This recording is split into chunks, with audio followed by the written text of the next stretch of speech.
Well, welcome viewers, Dr. J.W. Morrison, theologist, Central Coast, New South Wales, Australia. I want you to subscribe to Dialogue Works. Dialogue Works. Good. Yeah. Good. Ray, just let us know what's your take on what has happened to Donald Trump. Okay, so this man is talking with Ray Mcgovern.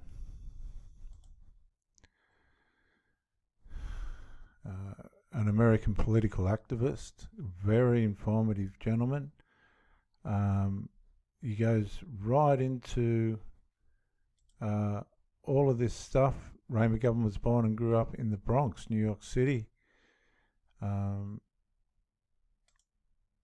McGovern earned a BA from Fordham University and received a scholarship to earn an MA with honours in Russian language, literature and history.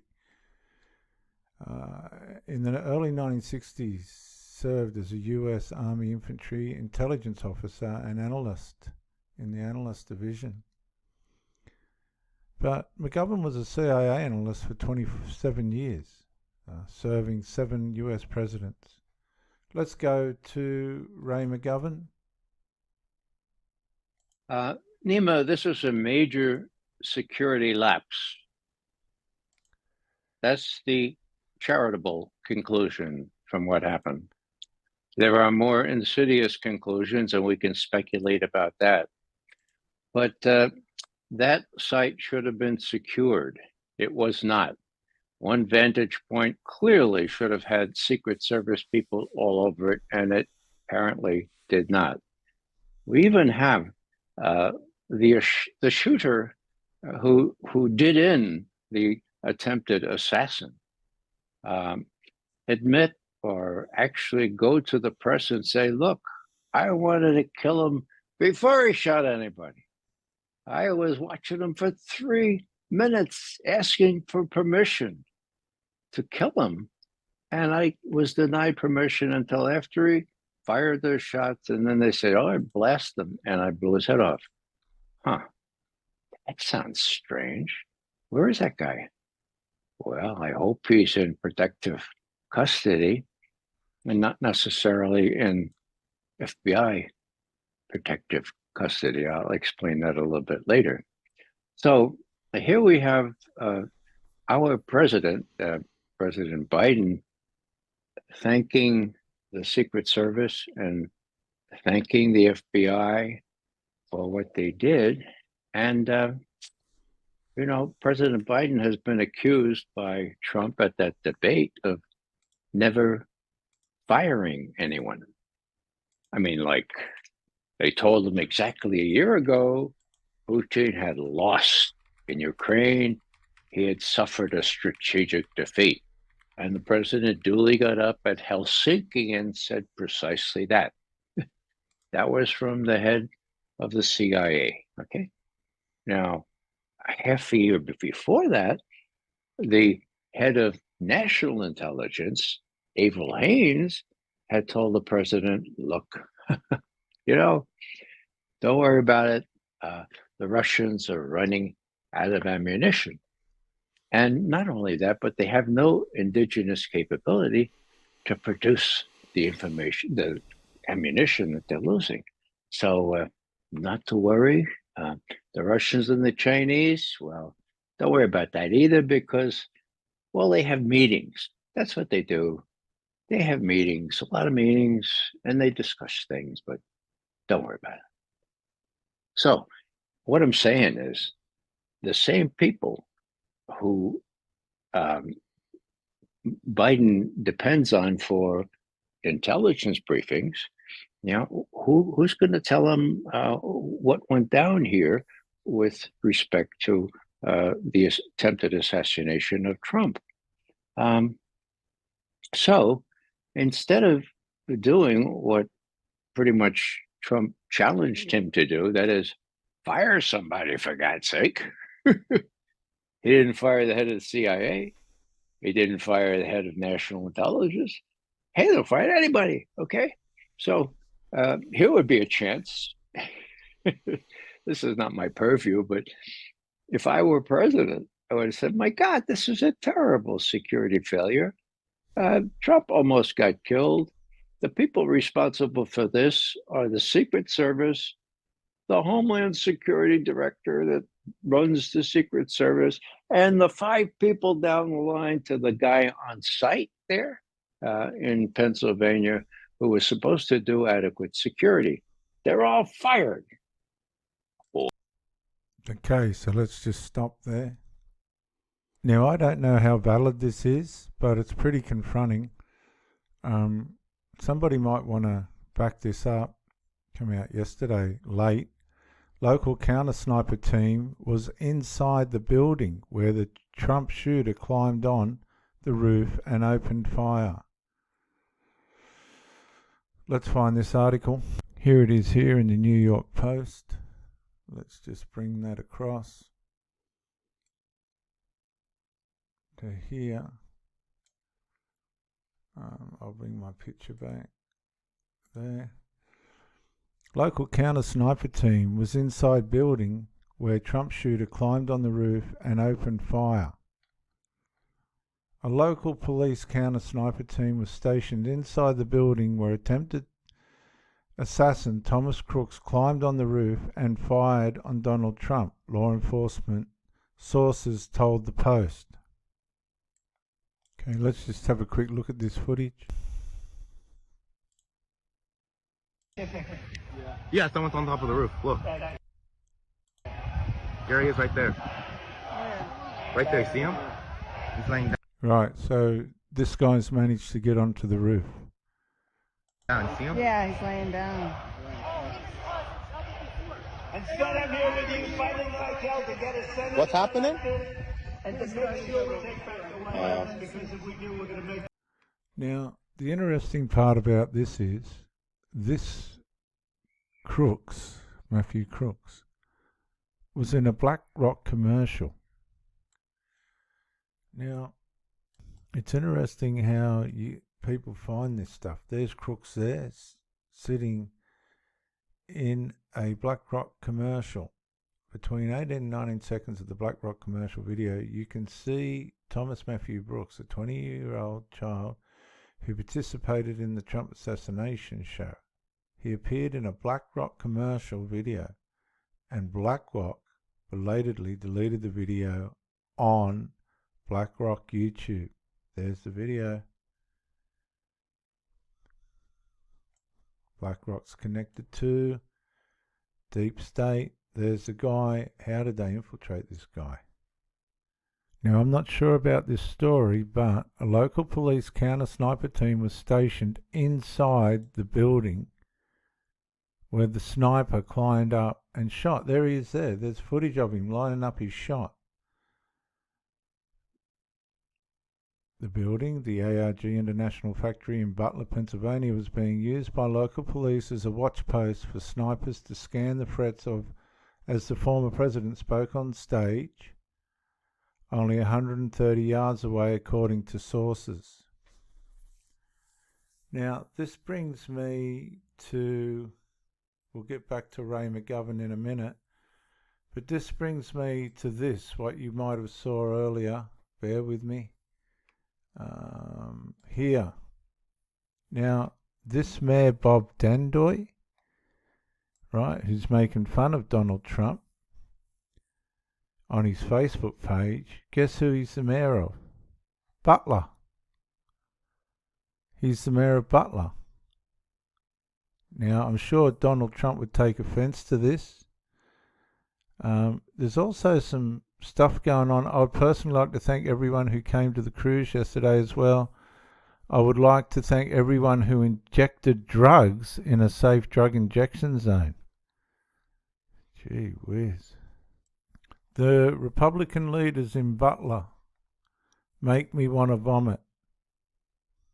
I've tried over and over again to open a needle exchange in town. This is what the elected officials want. The people want it. Everyone wants it. What do conservatives want? Overdose bodies on the streets because they do not have clean needles and injection sites. So this guy's a bit of an ambassador for drugs. I'm sorry. It sounds that way, and guess what drugs are connected to? Deep state. Now this is a bit of a contradictory post, because he's sticking up for the injecting people, and then he says, IDK why addicts want a pat on the back. I don't sympathise with addicts. They're selfish and destroy everything until they have nothing and no one. They want a parade for sobriety and accept free handouts while not paying their fines. And this is interesting because Velma Earn says, but you want to give them a safe place to inject themselves with drugs. And that's what I just said before. Very contradictory. So Bob's the Democrat. My home is dry and warm tonight. I prayed to President Biden, so he doesn't pray to the good Lord Jesus, that the rain would not affect my home. And Mr. President came through. I prayed to President Biden. That's a really odd statement, viewers. My thing, why pray to a president, not God? You should be thanking God, not the president. The president does not have anything to do with weather, not even your home being flooded. You better be thankful God for that, thanking God for that, instead of a president that half the time does not know a hole in the ground, even if he can see one. So there's some people taking offence to this. He's obviously a vocal Biden advocate. Keep America great. I don't think they've been doing that. He's got some people that are responding to that post.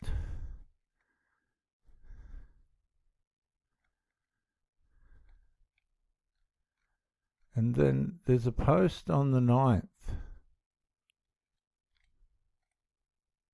Gee, he's got a lot on the 10th.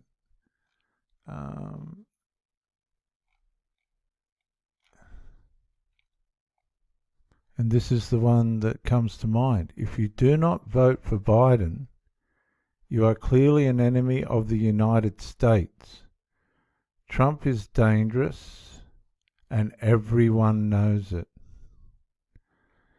You should be investigated to see if you had a hand in the attempted murder of Donald J. Trump.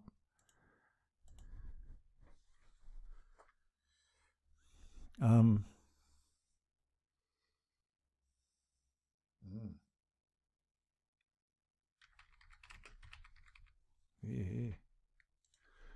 Oh well, there you go, Bob Mayer. But that's the one I wanted to show you. If you do not vote for Biden, you are clearly an enemy of the United States. Trump is dangerous and everyone knows it. Now, where did Trump get assassinated? Or attempted to be assassinated, excuse me. In Mayor Bob Danoy's town. Okay, now, again, Mayor Bob Dandoy is clearly making fun of Donald Trump. Now I understand why your town was chosen to be the stage for Trump's assassination. Also, your silence is deafening.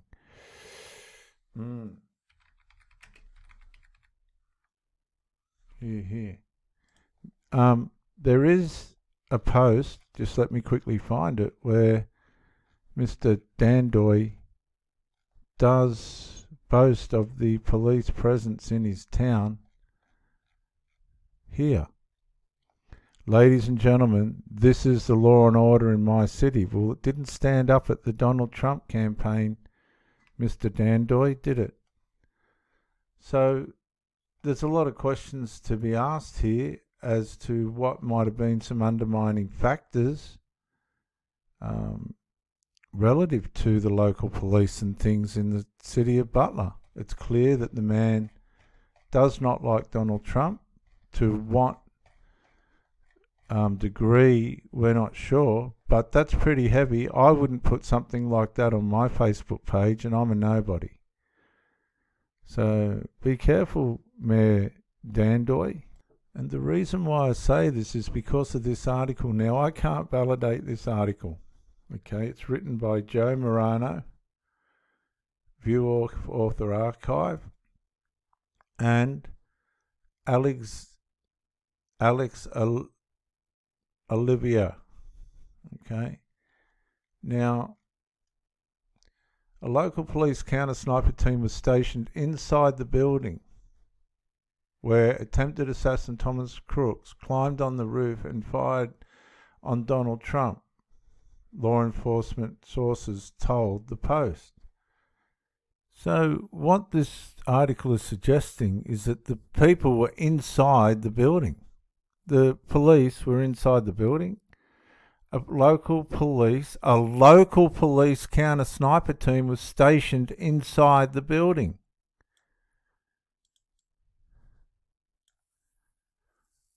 Gee whiz, they were stationed inside that building. There it is. Because we have millions. Hang on, viewers. They were stationed inside the building where the sniper was. So there was police all around. Why didn't they take the shot? Crooks was able to scale the building unchallenged before firing off 8 shots with an AR-style assault rifle, grazing Trump in the ear. We know that.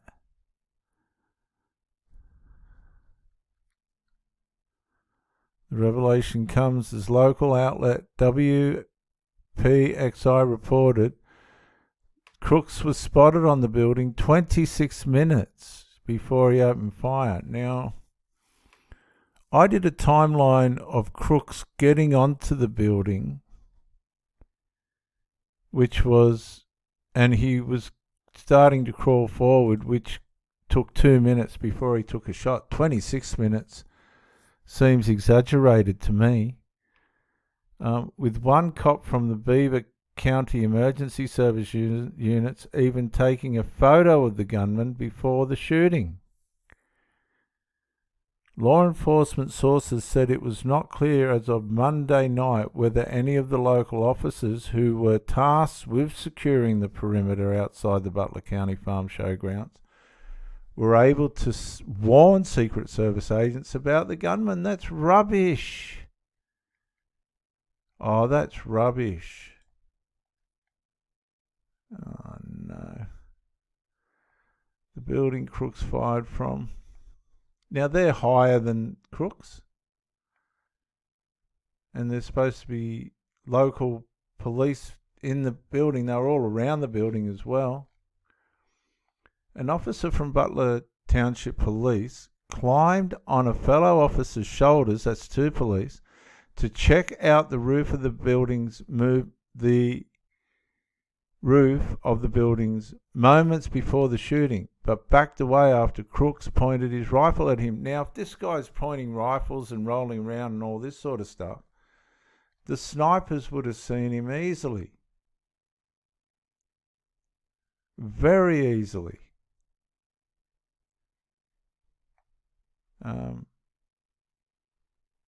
I'm not sure what's going on in that piece of footage. I don't want to get off track here.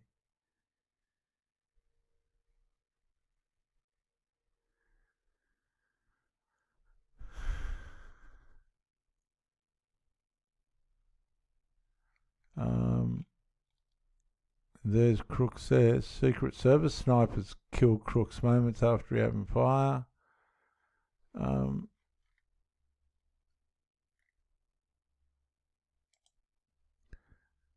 A variety of local police agencies were tasked with securing the area outside the Butler Farm Showgrounds where Trump spoke, with the Secret Service representative Anthony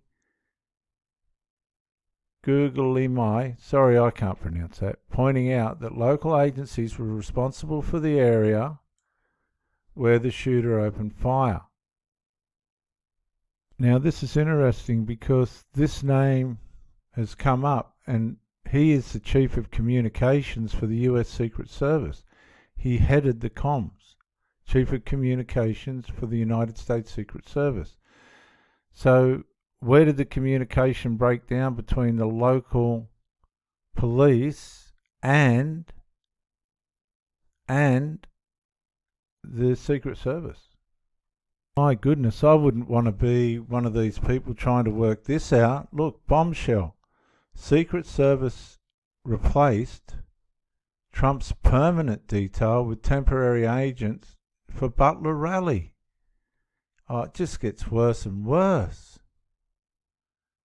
Former President Donald Trump's Secret Service permanent detail was stood down for the Butler, Pennsylvania rally on Saturday, according to an admission by Secret Service spokesman Anthony Guglielmi. I can't even pronounce his name. Why did they do that? Some interesting statement here, because this is now Anthony Guglielmi says this is now a Secret Service investigation and further information will be released when available. We've got all the information that we need. And it's just getting worse for the Secret Service and the local police authorities, and including the mayor. Secret Service blames local police after Trump assassination attempt. Secret Service spokesman Anthony Guglielmi said the building outside the perimeter of the event was supposed to be covered by local police. Well, it was. Apparently, according to this article, there were police inside the building where the gunman was. A variety of local police agencies were tasked with securing the area outside the Butler Farm Showgrounds where Trump spoke, with the Secret Service representative Anthony pointing out that local agencies were responsible for the area where the shooter opened fire. So that sort of wipes the hands of the Secret Service, but it doesn't explain who these two police officers were that saw the guy and why they didn't immediately scream out, "Sniper, sniper, get that president down." And it doesn't explain what the police stationed inside the building were doing. A local police counter-sniper team was stationed inside the building where attempted assassin Thomas Crooks climbed on the roof and fired on Donald Trump. Now, if we go back here, you'll see a little tank or something between those two buildings. That's where he climbed up, apparently on a ladder. Now, how could you not see him? The crowd could see him. Everybody else could see him climbing up on the... There is footage where you see him climbing up onto the roof. Goodness gracious. Yeah, there's that spot there. Yeah, there is footage where you see him climb onto here and then onto the roof. All right, and apparently this building is where the local counter-sniper team was stationed inside the building where attempted assassin Thomas Crooks climbed on the roof and fired at Donald Trump. There's people screaming that there's somebody on the roof. Oh my God. Look, I'm not trying to make this suspicious. I think there's just so much evidence. Why is he on the roof? Where's the intelligence? What's the... Let's go back to Ray McGovern. Or if he wanted to be kinder, he could say, well, we're putting you all on administrative leave until such time as we can figure how this terrible thing happened. Well, I would suggest that the smarter thing would have been fire them all. But, kind of hard thing to do when these people are so powerful and you don't really understand, as I don't think Biden really does, how much control they have over him. He operates, I think, in a wonderland where he thinks he's getting the best advice from people who have a vested interest, not only in what happens in Pennsylvania, but what happens in Ukraine.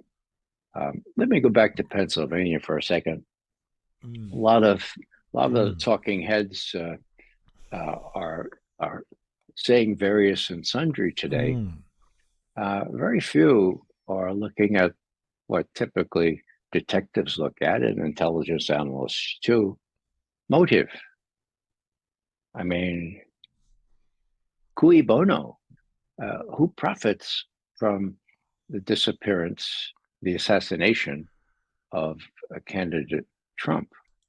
So let's think about this. He's brought up motive. We've seen some really vile attitudes towards Trump from the mayor, the breakdown in the police operatives, local police operatives that were inside the building, if that report is correct, where the sniper was climbing all over the roof. You'd want to look up and work out what was going on there. They obviously either knew or didn't do anything about it. But if you go back to the shooter himself, he was involved with BlackRock, right? Now, BlackRock, what was the motive for Deep State to want to get rid of Trump? Well, Donald Trump, and he comes into all this, doesn't really fit with the Deep State. And this is what they're afraid of. People are saying, what are they afraid of with Trump? What are they afraid of with Trump? Well, Trump doesn't submit to the Deep State. And this man really explains it well. Well, you know, you don't have to be a crackerjack analyst to figure that out. So did it look like Trump has got the edge on this election? Sure does. They look like he was just about to be nominated, the Republican standard bearer for the, of course that was going to be, it's going to be today or tomorrow or the next day, right? So, you know, motive, opportunity, okay. Well, why not? Why not give it a try? Now, you don't do these things directly, you hire somebody to do it, okay? And then after it's done, then you ask the FBI to do what did Biden say? Oh yeah, look, don't get involved in some conspiracy theories, says Biden. This is a quote. Let the FBI do their job with a thorough and swift investigation, period, end quote.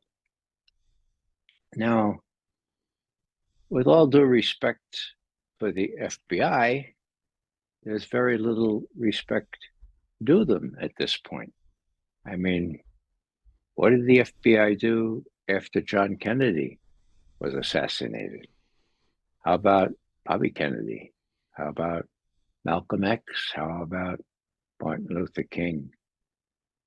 How about more recently, somebody whose name has been blocked in public media? His name is Seth Rich. Now let's look up Seth Rich.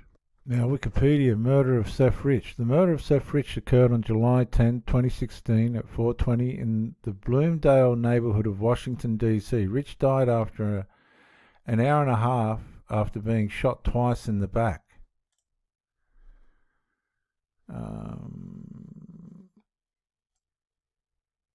Hang on, don't. Oh dear. The perpetrators were never apprehended. Police suspected he had been the victim of an attempted robbery. Okay.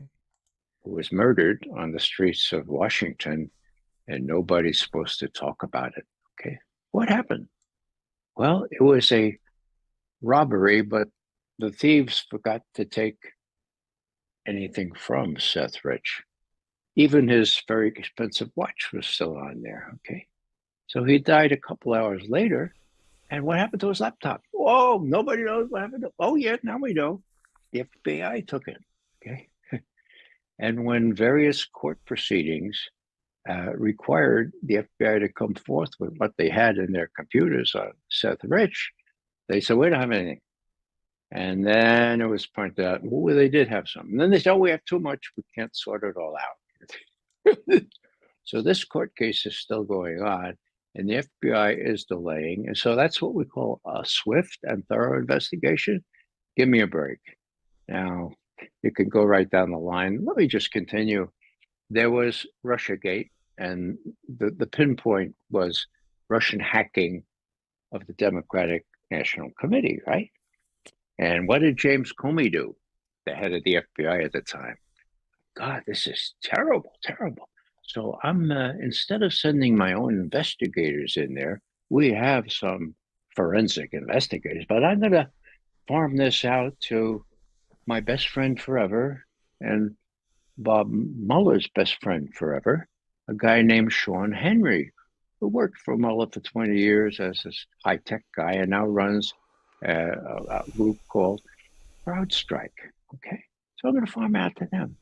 Now, we learned later, CrowdStrike looked into it, but never issued a report, a final report, never gave the FBI a final report on the forensic investigation of those DNC, Democratic National Committee computers, from which somebody extracted these very, very poisonous emails showing that Hillary Clinton, in a word, Hillary Clinton and the Democratic National Committee had stolen the nomination from Bernie Sanders, pure and simple, okay? Now, the question was how the Democrats would deal with it, and they decided, and it seems that Jacob Sullivan was the mastermind behind all this. He was working for Hillary Clinton as her main man, okay? He said, I know what we'll do to divert attention from the content of these emails. Again, they showed that Hillary and the DNC had stolen the nomination from Bernie Sanders. That's not an exaggeration. Read the emails, okay? How we divert attention is we'll say the Russians did it. The Russians hacked in and extracted those emails, and then they gave them to WikiLeaks. We don't like WikiLeaks either, so we get a twofer here. We'll get WikiLeaks, we'll get the Russians, okay? And that worked. And why did it work? Because the FBI was in on the thing from the beginning, knew that it was a cockamamie thing. And how can I be so sure of that? Well, Nima, what happened was this. There were some reputable Democratic representatives on the House Intelligence Committee, and they forced a meeting at which this fellow Sean Henry was compelled to testify under oath. Now, he was, again, the chief of CrowdStrike, the firm that the FBI deferred to investigate what had happened with the DNC hack, okay? So here we are in the testimony, and he's asked, Sean Henry is, tell me, how did the Russians hack into this? Adam Schiff, I think, asked him that. And Henry says, well, and then his lawyer pulls him aside and says, oh, yes, Congressman Schiff, we don't have any evidence that the Russians hacked into the DNC. Actually, we don't have any technical evidence that anyone hacked into the DNC. Okay. The date of that testimony was the 5th of December, 2017. Okay. Now, Adam Schiff, who became chair of the House Intelligence Committee, kept that in his bottom drawer under lock and key until finally somebody advised President Trump, hey, President Trump, you're president. You can get that testimony released if you want to. I said, I can? Yeah, sure. Just tell me. He had a new national intelligence director. So, okay, just tell me to do it. So the new national intelligence director calls up Adam Schiff, chairman of the House Intelligence Committee, and says, look, it's time we release that testimony. And Schiff, no, it's too sensitive. And the new national intelligence director says, look, either you release it tomorrow or I release it. I have the authority to release it. So Schiff releases it. Now, when was that? That was May 7th, 2020. So do the subtraction. May 7th, 2020, testimony was December 5th, 2017. That's 2.5 years. Schiff was able to get that on the wraps. Now, that was released with about 50 other not so important documents. And guess what? The New York Times, Washington Post missed it, okay? So from May 7th, 2020 to whatever today is, what is it, July 2024, the New York Times, the mainstream media, has kept secret the fact that there was no technical evidence by testimony of the CrowdStrike director that the Russians or anybody else hacked into the DNC. Conclusion? Well, as we veteran intelligence professionals for sanity said, in a formal memo on December 12th, 2016, okay, we said there could be no technical evidence, and we explained the reasons, and we used information from Ed Snowden. We had information from two former technical directors from NSA. Nobody paid attention to us. So what am I saying here? When Comey was asked, how do you do this? Actually, he wrote a book, and in the book, he pretty much addressed why he felt that the FBI could resort to all these Machiavellian escapades. And he said, look, we fully expected, and we were in an environment, his words, in which we fully expected Hillary Clinton to win the election. And so,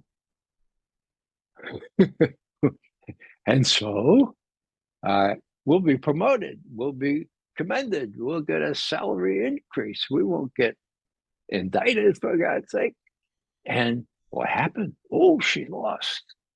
And it's been backfilling ever since. Now, what about Seth Rich? Oh, that's a live wire. You're not supposed to say his name, okay? You're a conspiracy theorist. Now, why is that? Well, because Seth Rich was murdered, okay? And most people have only one candidate for the person in the Democratic National Committee computer department that had access to the emails that were given to WikiLeaks. So what clearly happened, in my view? Seth, or someone who felt really strongly about Hillary stealing the nomination from Bernie Sanders, for whom Seth Rich had worked previously, took a little thumb drive, stuck it in the computer, downloaded those emails, put it in his pocket, took it over the Atlantic to WikiLeaks and Julian Assange. That's clearly what happened.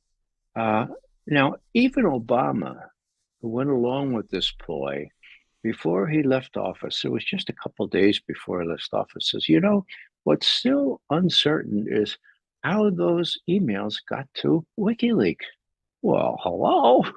Yeah, it was uncertain, but it was already, revealed by public testimony in December of 2017. So it didn't remain uncertain very much. So that's just some of the FBI stuff. I wrote some other stuff. Well, yeah, I wanted to point out that Comey was treated with velvet gloves. He was asked at one point what he knew about a Russian report that Hillary Clinton had started this Russiagate business in July of 2016. Now, that's interesting because a lot of people had this information that this was a Hillary Clinton operation, Jake Sullivan, if you will, and it leaked to some Russian spy in Washington or somewhere else, and he reported back. Yeah. So we had this report, that is, the CIA did, and when the CIA has a report of this kind, they are required by law to do an investigation, to get the FBI to investigate how this happened. Okay, now this is the theater of the absurd, okay? So John Brennan, following the letter of the law, sent that material to James Comey, the head of the FBI, and said publicly, oh my God, the Russians are saying that the Democratic National Committee and Hillary Clinton did this. Sotto voce, my God, even the Russians know what we did. So what did Comey do? Nothing, okay? And when Senator Grassley, he's been around for like 150 years. I mean, I think he's almost as old as I am. He used to be head of the Senate Judiciary Committee at various junctures. So it was his job to oversee the FBI and make sure it told the truth. And when things hit the fan, that they would level with the Senate Investigation Committee. Now, just this morning, I was looking at some, well, I don't have to find, well, there it is, yeah. Here's what Senator Grassley said in this connection. Now, they interviewed James Comey. He was at his home, and they were very deferential. Now, Mr. Comey, blah, blah. Now, Mr. Comey, when that Russian report came in, and there was a referral to the Justice Department, and you know, it was supposed to be investigated how this Russians got this report. What did you do? And Comey says, God, I don't remember that. And Grassley says, oh, okay, we'll move on to the next one. Next thing you know, when the FBI lawyer, guy named Kevin Kleinsmith, okay, falsifies an application for a FISA warrant. This is very sensitive stuff. This is a felony to do this kind of thing. FISA is the Foreign Intelligence Surveillance Act. This allows you to electronically monitor people like the fellow Page, Carter Page, who was thought to be close to Trump, and maybe they could get some information. Now, when it became clear that this fellow Kleinsmith had falsified information, I can go into it, but it's too detailed, on this FISA application, what happened? Whoa, there was an FBI investigation, a Department of Justice investigation. And it was so blatant. It was so clear that he had changed the meaning of a key sentence that even the Department of Justice recommended that this guy be sent to prison. Oh, now, was he? Here's what Senator Grassley at the time, what he said in a tweet, an X that he did himself. It's very clear. And here's what he said. You know, it's very rare that the Department of Just Us would recommend jail time for one of their own. Just us. Not justice. The two words, just us. So he's referring to the Department of Just Us, which he was responsible for supervising, for monitoring, to making sure that they adhere to the law. So he says, look, it's very, very difficult for the Justice Department to recommend jail time for one of its own, okay? Well, what happened? Grassley says, for Kleinsmith, the former FBI attorney who falsified the paperwork for the FISA warrant, the warrant was issued, by the way, it was issued about 3 times. So they were illegally monitoring Carter Page. Okay, what happened? Oh, the judge didn't give him any jail time. So even when the Justice Department ostensibly recommends jail time for a clear felon, okay, a lawyer who falsified, it's a felony, okay? Then the district judge, the DC judge said, no prison time. His wife was pregnant, and besides, he didn't mean it. And as far as I know, his license has not been revoked, despite all this. So he's probably working somewhere in the White House right now. So there's an example of the fellow who's supposed to be monitoring the FBI just fessing up and say, well, it's actually, hey, folks, I'm on Twitter now. Who's going to read this? It's really not the Department of Justice. It's the Department of Just Us, okay? And this is what they do. And even when they ostensibly come through, give him jail time, of course, they tell the DC judge, look, his wife is pregnant. And so what I'm saying here is that giving the FBI the charter to investigate, in my view, investigate something that could well involve the FBI as well as the Secret Service.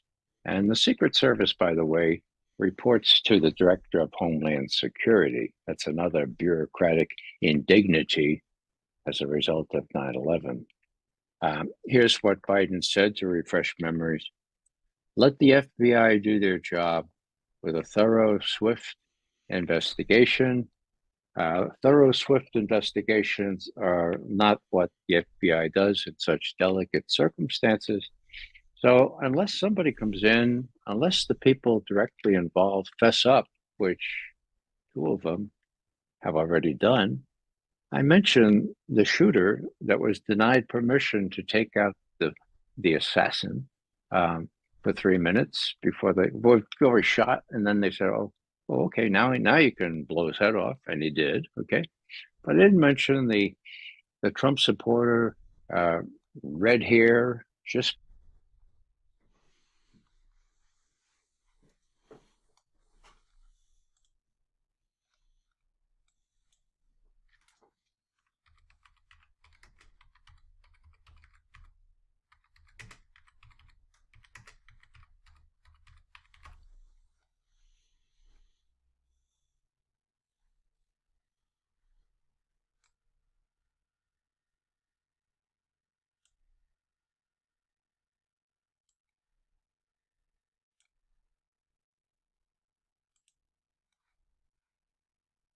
beside himself because he and others had seen the sniper go up on the rooftop there with a rifle, okay, or some sort of rifle type gun. And probably 5 to 7 minutes of Trump speaking. I'm estimating here. I have no idea, but we noticed the guy crawling, bear crawling up the roof of the building beside us, 50 feet away from us. So we're standing there, we're pointing at the guy crawling up the roof. And he had a gun, right? He had a rifle. We could clearly see him with a rifle. Absolutely. We're pointing at him. The police are down there running around on the ground. We're like, "Hey, man, there's a guy on the roof with a rifle." And the police were like, "Huh, what?" Like they didn't know what was going on. We're like, "Hey, right here on the roof. We can see him from right here. We see him." So now we know there were police in the building. Was inside the building where Trump's shooter climbed on the roof and opened fire. These police were in the building. They were in there. Quite astonishing, really, when you think about it. He's crawling. And so there was police outside the building getting told. There were public running in all directions trying to tell the police. But this is the man that guy's talking about. I'm thinking to myself, why is Trump still speaking? Why have they not pulled him off the stage? I'm standing there pointing at him for, 2 or 3 minutes. Secret Service is looking at us from the top of the barn. I'm pointing at that roof, just standing there like this. And next thing you know, 5 shots ring out. So. And kept telling the local police and the Secret Service that was milling all around there, and nothing happened.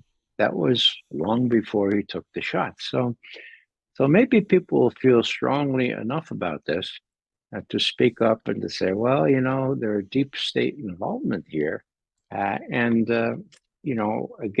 what Biden is capable of doing, and what, in my view, he should have done immediately, was to put at least all these people on administrative leave, from the Director of National Homeland Security right down through the Director of the Secret Service, down through all these layers that were responsible for the terrible deficiency in the Secret Service operation there in Pennsylvania. But he's not going to do that, and so we're going to be left wondering what happened until the election, and then maybe Trump will have the courage to reveal what happened, and maybe he won't. Now, why do I say maybe he won't? And we'll come back with part 2.